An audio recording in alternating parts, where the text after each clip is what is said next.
Hello students, সবাইকে সুস্বাগত আমাদের সঙ্গী সাথী পাঠশালাতে। আমাদের আজকের আলোচনার বিষয় হচ্ছে West Bengal board of primary এডুকেশনের ডিএলএড সেশন 22-24 পার্ট 1-এর ফাইনাল এক্সাম সাজেশন। সাবজেক্ট হচ্ছে ইভিএস। চলো বেশি দেরি না করে আজকের ক্লাসটা শুরু করা যাক। পরিবেশবিদ্যা শিক্ষার যে প্রথম সাজেশনটা রয়েছে সেটা হচ্ছে 2 মার্কসের প্রশ্ন সাজেশন। প্রথম প্রশ্ন রয়েছে যে পরিবেশ শিক্ষার লক্ষ্যগুলি আলোচনা করো। দ্বিতীয় প্রশ্ন, পরীক্ষায় পরিবেশ কয় ভাগে ভাগ করা যায় ও কী কী।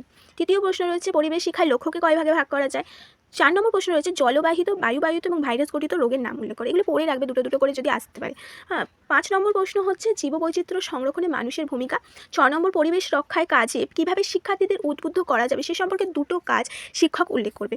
7 নম্বর রয়েছে পাঠ্যক্রম রচনার সময় কোন দিকের উপর অধিক গুরুত্ব দেওয়া হয়। 8 নম্বর রয়েছে ইকো ট্যুরিজমের লক্ষ্য কি। 9 নম্বর পরিবেশ শিক্ষায় ভ্রমণ কীরকমভাবে গুরুত্বপূর্ণ বা ভ্রমণের কী গুরুত্ব রয়েছে সেটা লিখতে হবে। 10 নম্বর প্রশ্ন হচ্ছে জারির সামান্যীকরণ যে তত্ত্বটা তার মূল ভাব কী। 11 নম্বর শিখন সঞ্চালন কাকে বলে ও কয় প্রকার। 12 নম্বর যে ব্যক্তিগত নির্মিতিবাদ কী, এই মতবাদের প্রবর্তক কারা। 13 নম্বর শিখন পদ্ধতি বলতে কী বোঝায়। 14 পরিবেশ বিজ্ঞান শিখনের কয়েকটি পদ্ধতিগত নাম দেখুন। 15 নম্বরে রয়েছে যে নাট্যাভিনয় পদ্ধতি কাকে বলে, এর সুবিধা ও অসুবিধা। এই সমস্ত পদ্ধতিগুলি সুবিধা অসুবিধা অবশ্যই পড়ে। 16 নম্বর প্রতিপাদন পদ্ধতি কাকে বলে, তার দুটি সুবিধা ও অসুবিধা। 17 নম্বর প্রকল্প পদ্ধতির বিভিন্ন ধাপগুলি উল্লেখ করো। 18 শিক্ষা উপকরণ কী, তার দুটি বৈশিষ্ট্য লেখো। 19 হচ্ছে পাঠ্য বইয়ের দুটি বৈশিষ্ট্য লেখো। এটা অবশ্যই খুব ইম্পর্টেন্ট। 20 নম্বর প্রশ্ন হচ্ছে দৃশ্য শ্রাব্য উপকরণ কীভাবে শিক্ষাকে আরও প্রাণবন্ত করে তুলতে পারে তা উল্লেখ করো। 21 নম্বর হচ্ছে শ্রেণী কক্ষে বিজ্ঞান কক্ষের দুটি গুরুত্বপূর্ণ গুরুত্ব লেখো। 22 হচ্ছে জলদূষণের দুটি প্রতিকার। 23 বায়ু দূষণ কমাবার জন্য কী কী প্রকার যানবাহন ব্যবহার করা হচ্ছে তা উল্লেখ করতে হবে। 24 হচ্ছে জীবের জল আসলে কী, তার কাজ কী।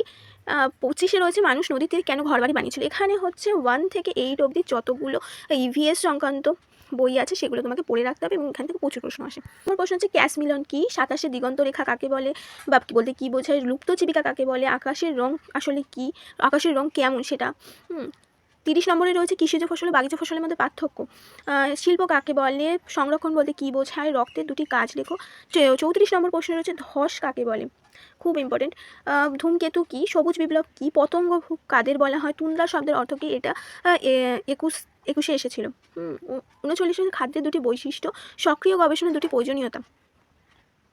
41 থেকে রয়েছে যে সক্রিয় গবেষণার বিভিন্ন স্তর, প্রকল্প পদ্ধতির সুবিধা অসুবিধা, প্রকল্প পদ্ধতি কাকে বলে অবশ্যই পড়ে রাখবে, এটা খুব ইম্পর্টেন্ট। মূল্যায়ন ও পরীক্ষার মধ্যে পার্থক্য, এটাও অবশ্যই ইম্পর্টেন্ট। অভিজ্ঞাপত্র তৈরির ধাপগুলি তো লেখো। ব্লু প্রিন্টের গুরুত্ব কী, অবশ্যই।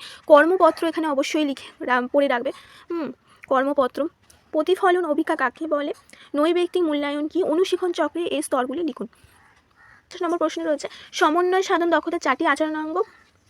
50 হচ্ছে শিশুকেন্দ্রিক শিক্ষা শিখন পরিচালন দক্ষতার দ্বারা পরিচালিত হতে পারে এমন দুটি আদর্শ পাঠ এককের কথা দ্বিতীয় শ্রেণীর আমাদের পরিবেশ পাঠ্যপুস্তককে উল্লেখ করো। আর 51 নম্বর প্রশ্নটি হচ্ছে আচরণাঙ্গ বলতে কী বোঝে, এটা অবশ্যই খুব। এরপরে রয়েছে আমাদের 7 নম্বর ও 16 নম্বরের সাজেশন। প্রথম প্রশ্ন, পরবর্তী প্রশ্ন হচ্ছে পাঠ্যক্রম বিন্যাসের নীতিগুলি উল্লেখ করে দুটি নীতি সম্পর্কে বিস্তারিত লেখো। পাঠ্যক্রমের আধুনিক ধারণা বলতে কী বোঝায় এবং এর বৈশিষ্ট্য অবশ্যই ইম্পর্টেন্ট। পরের প্রশ্ন রয়েছে পাঠ্যক্রমের গতানুগতিক ধারণা এবং আধুনিক ধারণার মধ্যে পার্থক্য উল্লেখ করে, এটাও অবশ্যই ইম্পর্টেন্ট। 5 নম্বর প্রশ্ন রয়েছে পাঠ্যক্রমের মূল্যায়ন বলতে কী বোঝায়। 6 নম্বর পাঠ্যক্রম ও পাঠ্যসূচির মধ্যে পার্থক্য লেখো, এটাও অবশ্যই ইম্পর্টেন্ট।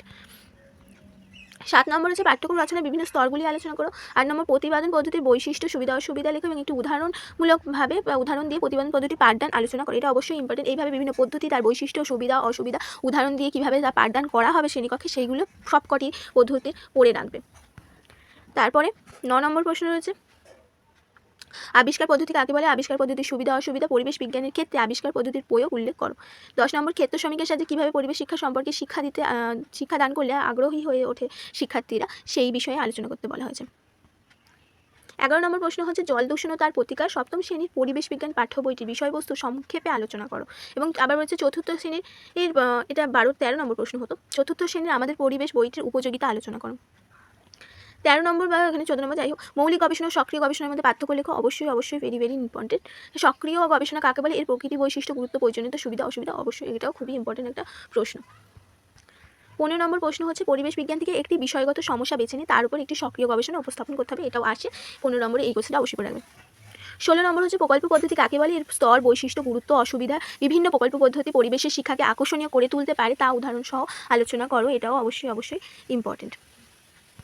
17 নম্বর প্রশ্ন প্রাথমিক শিক্ষায় থেকে পঞ্চম, প্রাথমিকের 3য় শ্রেণী প্রাথমিক তৃতীয় থেকে পঞ্চম শ্রেণীর অন্তর্ভুক্ত পাঠ্য বইয়ের যে কোনো একটি পাঠ একক নিয়ে সামর্থ্যভিত্তিক পাঠ একক বিশ্লেষণ উপস্থাপন করতে বলা হয়েছে। তারপর হচ্ছে 18 নম্বর প্রশ্ন, মূল্যায়ন কাকে বলে, এর প্রকৃতি বৈশিষ্ট্য শ্রেণী বিভাগ উল্লেখ করতে বলা হয়েছে।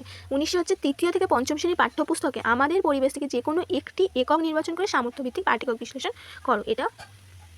আচ্ছা, 20 নম্বর হচ্ছে আণবিক শিক্ষণের বৈশিষ্ট্য স্তর গুণাবলী ধাপ উল্লেখ করো। 21 শিক্ষার্থীকে প্রশ্নকরণে উৎসাহী করার দক্ষতা আচরণাঙ্গগুলি লেখো এবং একটি উদাহরণের সাহায্যে দক্ষতাটি উপস্থাপন করো, এটা ইম্পর্টেন্ট অবশ্যই। 21 হচ্ছে ব্যক্তপাঠ ও অনুপাঠের পার্থক্য, এটাও আসে। 23 হচ্ছে পাঠ পরিকল্পনার সুবিধা অসুবিধাগুলি উল্লেখ করে তার গুরুত্ব প্রয়োজনীয়তা লেখো। 24 হচ্ছে পাঠ পরিকল্পনার নির্মিতিবাদের 5E মডেলের পর্যায়গুলি আলোচনা করো, এটা অবশ্যই ইম্পর্টেন্ট। 25 তৃতীয় থেকে পঞ্চম শ্রেণী অথবা ষষ্ঠ থেকে অষ্টম শ্রেণী আমাদের পরিবেশ পাঠ্যপুস্তক থেকে যে কোনো একটি একক নিয়ে ব্যাপ্ত পাঠটিকা প্রস্তুত করো। 26 হচ্ছে তৃতীয় থেকে পঞ্চম শ্রেণী অথবা ষষ্ঠ থেকে অষ্টম শ্রেণী আমাদের পরিবেশ পাঠ্যপুস্তক থেকে যে কোনো একটি একক নির্বাচন করে 5টি দক্ষতার মধ্যে যে কোনো একটি বেছে নিয়ে পাঠটিকা রচনা করো। এই দুটো পাঠটিকা তোমাদেরকে অবশ্যই রচনা করতে জানতে হবে ভালো করে। এই ছিল আমাদের আজকের সাজেশন। এরকমই আরও ক্লাস আর সাজেশন পেতে আমাদের চ্যানেলটাকে সাবস্ক্রাইব করে রাখো।